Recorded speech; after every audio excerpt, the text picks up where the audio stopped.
but really when you combine your peptides along with the right nutrition, along with the right training and exercise, and the results are huge. Whether you're 18 years old looking to just get shredded, or if you're 75, really like focused on longevity and health, building muscle is one of the most important things that you can do to have sustained health. If you're really trying to lose weight and trim down, taking your peptides in the morning might not be the best thing for you. But if you're really working on putting on muscle, you can stack your growth hormone peptide injection. Do that about an hour to 2 hours before or after.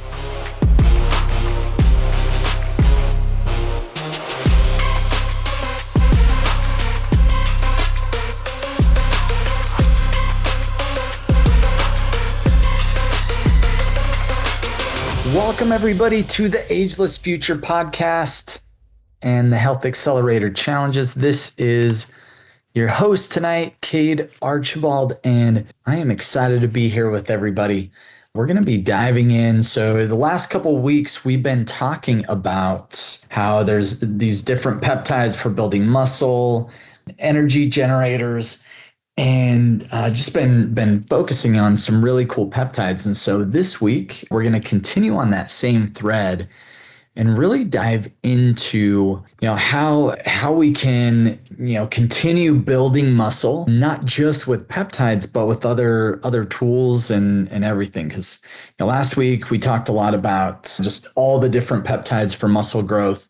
Prior to that, we talked about recovery and regenerative peptides like the Wolverine stack, BPC-157, and thymosin beta-4. And so this week, going to talk a little bit more on peptides, but then bring it all together. So we want to talk about, really fueling, utilizing a holistic approach when it comes to your whole, peptide plan and stack, as well as lifestyle. Like I said, we believe that both of those are going to be really important when it comes to optimizing your health. I'm excited. So today we're jumping in. Title is Fueling Peptides with Precision. So nutrition and training protocols that will amplify these results. And I love this diagram here. So, peptides are super powerful. We talk about peptides all the time. What we don't talk a lot about, we talk a ton about nutrition and exercise and all these different things, but sometimes we kind of isolate them and talk about them individually. But the beautiful thing is, and this is actually, the synergies of peptides, nutrition, and training on muscle growth, and the results on this just accelerate the outcomes so much better. So if you look at peptides alone and percentage of muscle gain, and this is taken over a certain amount of time, but it's essentially looking at about 2% increase of muscle gain, muscle with just peptides. So if all you did is take some peptide, it might help you gain some muscle. And really what's critical, and in a lot of cases, it might not if you're not doing activities that are going to produce muscle. If you're not active, it's really tough for your body to put on muscle. You got to have some breakdown and some buildup to have that. And then if you look at nutrition alone, that may help a little bit more when it comes to, overall, helping with the body composition. And this is more body composition.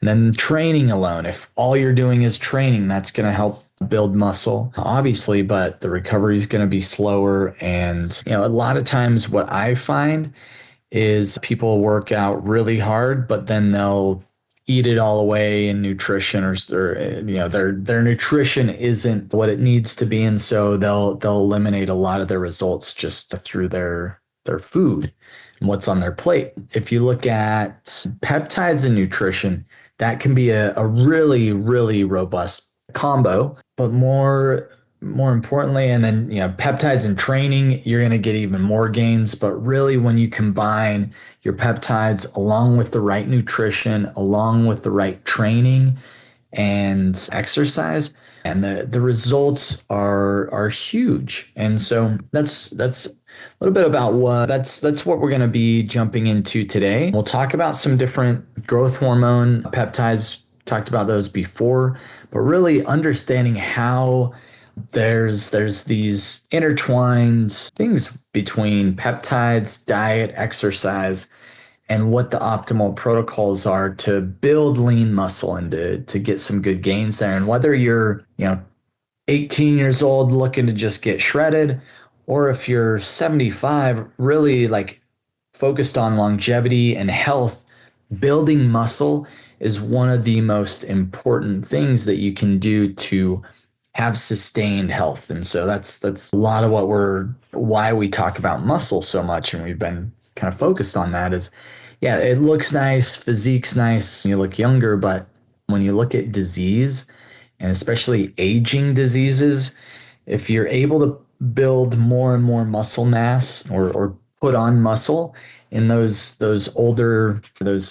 later years, like it can help ward off and push away so many different diseases and conditions. And so that's a big reason why we focus on it here with Ageless Future. But also, for you younger folks out there, it also, it works the same there. So we're going to talk about some different growth hormone stimulating peptides.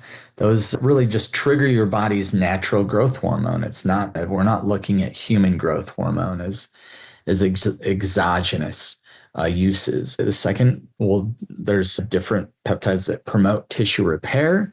There's also some that help enhance fat loss, your GLP-1s. Some of the other metabolic peptides can help with getting some unwanted fat on there. And then, overall, the goal is to improve that muscle mass. And so, we can stimulate the release through, these different peptide pathways for muscle growth. So there's growth hormone releasing. There's different compounds as well that enhance the fat loss. My personal favorite, Tesamorelin. It's a growth hormone releasing peptide, so it increases that release, but it also helps with cutting fat.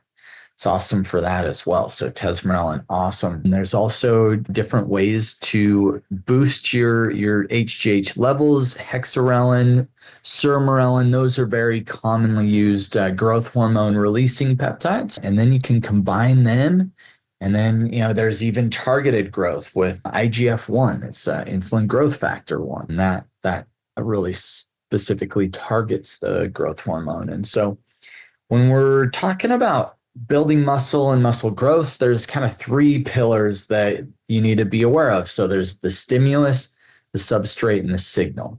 So stimulus, this is the training, the working out, engaging certain muscles. If you want big biceps, you got to engage your biceps. The true factor of it is there's typically building points though. So if you're trying to get bigger arms, you usually got to start at the base and then kind of work out. But you also, if you got weak forearms and wrists, usually can't lift that much weight, right? And so there's all these different ways that you can, if you want one area of the body to build, you also have to build up some other areas. You can't just focus on one specific area. And hopefully, you guys aren't out there just wanting to get huge biceps. You want to get a holistic, really good, physique, but also just a good muscle growth all around. Legs are going to be just as important or even more important. So the three pillars, so you have the training or the stimulus, the substrate or the nutrition, the substance that you're putting in. And then the third one is the signal. Signal is utilizing that peptide. So we can really amplify that muscle building and muscle growth with the right signal from the right peptides. And so, they've done some different physiological, molecular research and clinical findings with nutrition and exercise. And those are always really helpful with like resistance training and the right foods and nutrition. Getting adequate amounts of protein can build muscle. But they even went a little further. In 2020, there's a review in the Frontiers in the physiology confirms that growth hormone releasing peptides and resistance training improves body composition more than any other form of exercise or different things. So those growth hormone releasing peptides is along with some resistance training, weight training, some kind of resistance that is going to build some serious muscle. So we'll start with nutrition and talk through kind of strategies there. If you've listened and followed us a long time, hopefully you've heard this, but protein, timing, and quantities, those are all really, really critical. Is getting adequate amounts of protein to build and put on muscle. If you don't get the right amount of protein, your body just can't, it doesn't have the nutrients that it needs to really build up protein that it needs to. So, or build up muscle that it needs to, because, protein is essentially just the building blocks that your body uses to actually build muscle. And so you got to make sure you have the protein in there. Goal would be is your goal weight. So 1.6 to 2.2 grams of protein per kilogram of body weight, or if you're American, pounds. I don't even know how many kilograms I weigh. It's 0.8 to 1 pound or 1 gram of protein per pound in body weight. So goal wise. So if I want to weigh 200 pounds, I got to consume about 200 pounds of protein a day. And then space it out, take it every about 3 to 4 hours. One thing, if you've ever worked with Tristan on your nutrition or anything, he's our fitness, one of our fitness directors as well as program advisor. But working with him, he is really smart and really calculated at making sure he gets his protein in. And if he goes longer than like 3 or 4 hours, he will let you know. He's like, hey, I got to get my goods in. And so it's important. And I think compliance and just holding yourself accountable to that is just as important. And then, you can use some different sources, meats, eggs. You can supplement with maybe some whey protein. If whey is a challenge for you or you're vegan, there are some plant-based proteins. Too much plant-based proteins does seem to increase some inflammatory things, especially soy-based. So but there's a lot of different ways around that. So make sure you're getting in adequate amounts of protein. Second thing is really optimize your insulin. So, there's peptides that can increase IGF-1 and insulin, and that helps enhance insulin sensitivity on the cells. Pair your peptides with moderate carbs pre and post workout. So you can get in some carbs after a good workout. That's typically the kind of the best time. Your body will eat those up really quick to kind of get the right energy, as well as, it can help with building muscle. Obviously, protein is going to build the most muscle. But what's nice is with that insulin spike, IGF-1 will help convert it and really help with regulating that insulin and getting it more into muscle building. And then there's this concept called nutrient partitioning. If you can get the right portions and different things in the body, so getting the right nutrients, antioxidants, you can enhance insulin sensitivity with MOTS-c, or there's a few other peptides that can be helpful there. I'm using creatine, omega-3s, any like nutrients that can help with enhancing your body's function. Those can all be really helpful. But if you have poor nutrient partitioning, you're going to have more fat buildup versus if you can really focus on the right ratios there with, building muscle, everything, it's going to be huge. And so, when you look at this, so nutrient partitioning is where the calories go. So muscle or fat tissues when you overeat them. So while where it goes, where it comes from, muscle or fat tissue when you eat less. And so when you eat more, you want to eat more things that are going to build muscle. So protein, obviously, and then let's use some ways to enhance insulin sensitivity, and build muscle. So that's where like creatine is going to help with the recovery process there and everything. And so, but also if we overeat, the wrong foods, kind of crappy foods, carbs, things that are not going to be helpful, you're actually that excess food you're eating is going to transition into fat. And then obviously your activity levels can get you, activity levels meaning like if you're using your muscles, you can convert it into muscle. That's going to be important. But if we're just looking at the nutrient side of things, definitely got to make sure that if you like to eat a lot, consume more things that are going to build your muscle as opposed to fat. So that's going to be protein, omega-3s, things like that. All right. And then the training strategies. So first, resistance training, non-negotiable, 3 to 5 sessions a week of resistance training. I think the minimum to like at least maintain muscle is typically once a week.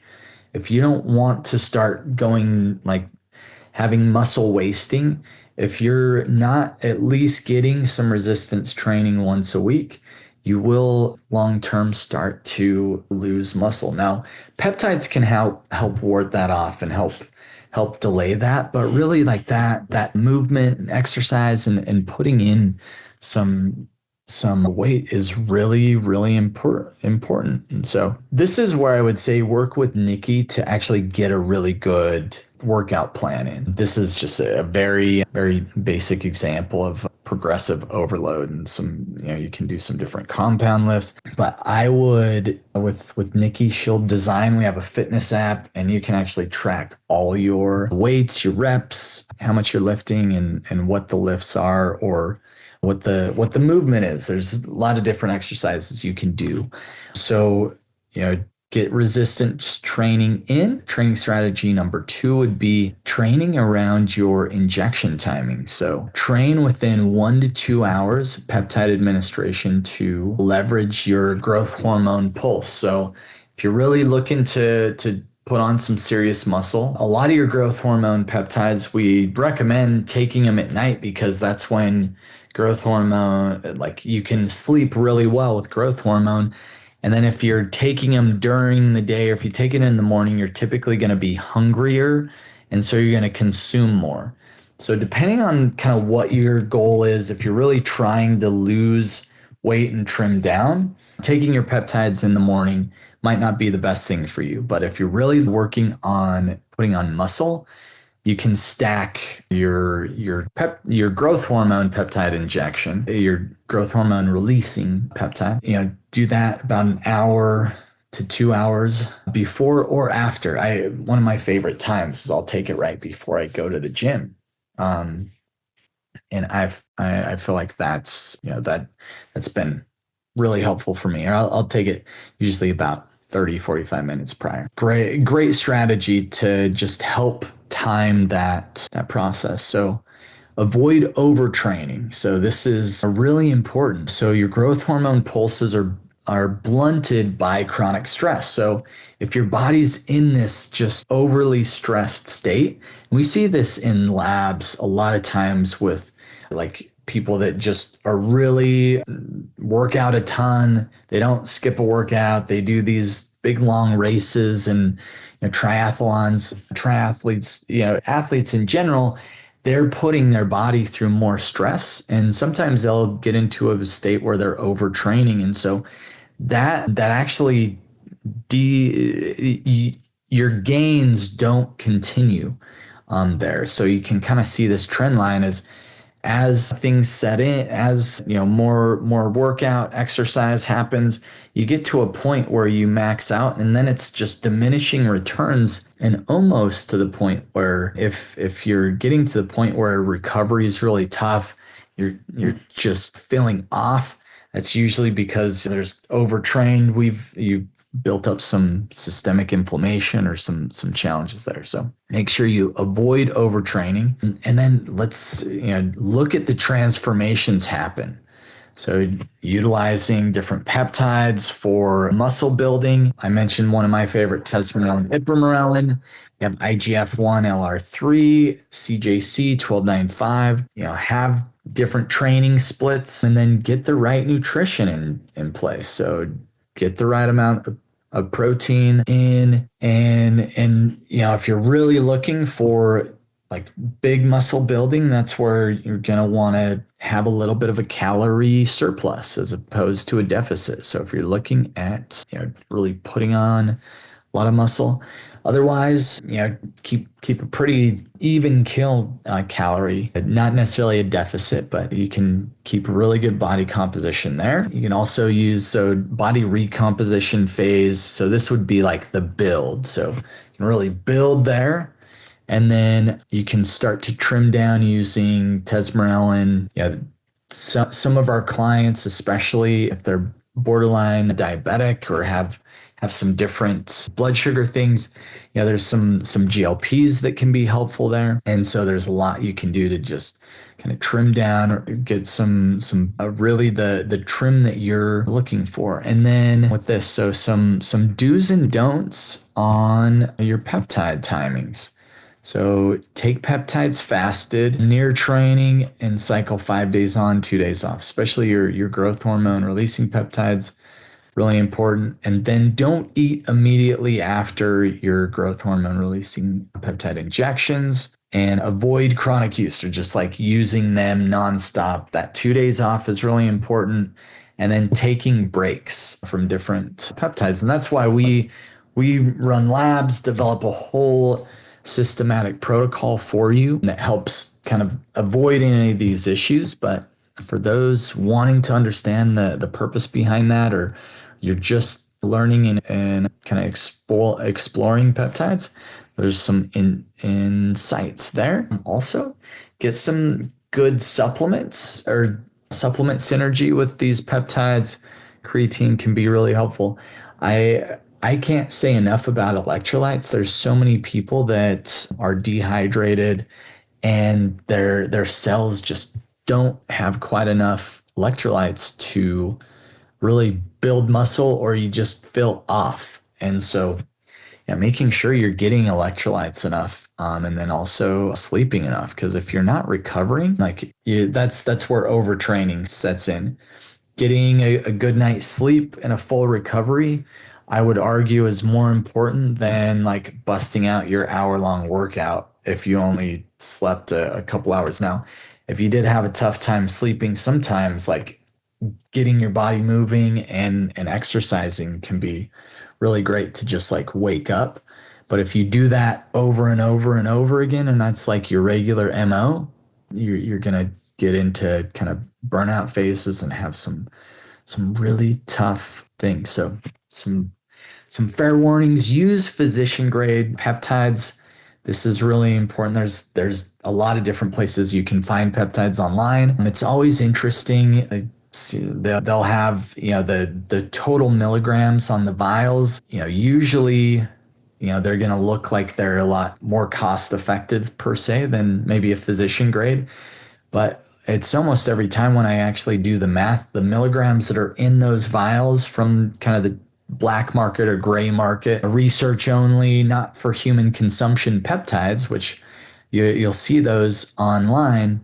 The potency of them is a lot, the strength that you're getting is a lot different, as well as it's more importantly is the safety profile. You don't know what you're really getting there. It can be different in all different places. So make sure you're getting those really good physician grade peptides. Also, just make sure you're checking your labs. Look at IGF levels, insulin sensitivity, your liver enzymes. And those things are really key to check. And so we're continually checking those at least every 6 months. And especially if you're like on a big muscle gain focus, which I know, maybe there's some bodybuilders out there. That's where definitely watching those liver enzymes. Just make sure you're staying clean there. So some summary in here: peptides can really amplify a really good fitness and food training. So that's really a key piece.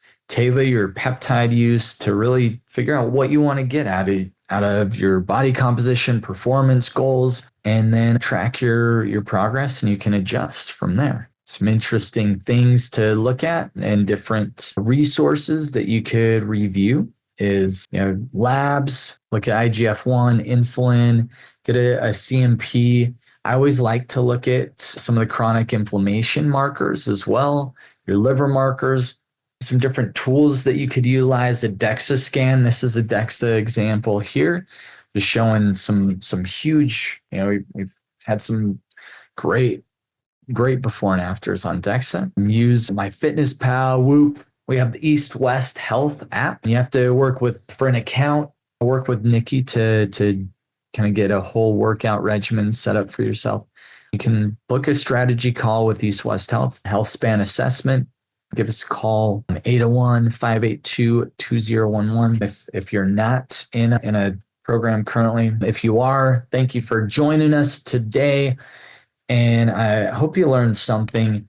If you feel like this was helpful for you, we don't do, we don't do any sponsors or advertisements on our podcast typically, but the one thing that can help us grow is if you share it with a loved one, friend, family. If you found this was helpful, please share it with others. We love and appreciate you all, and have an amazing day. We'll see you next time.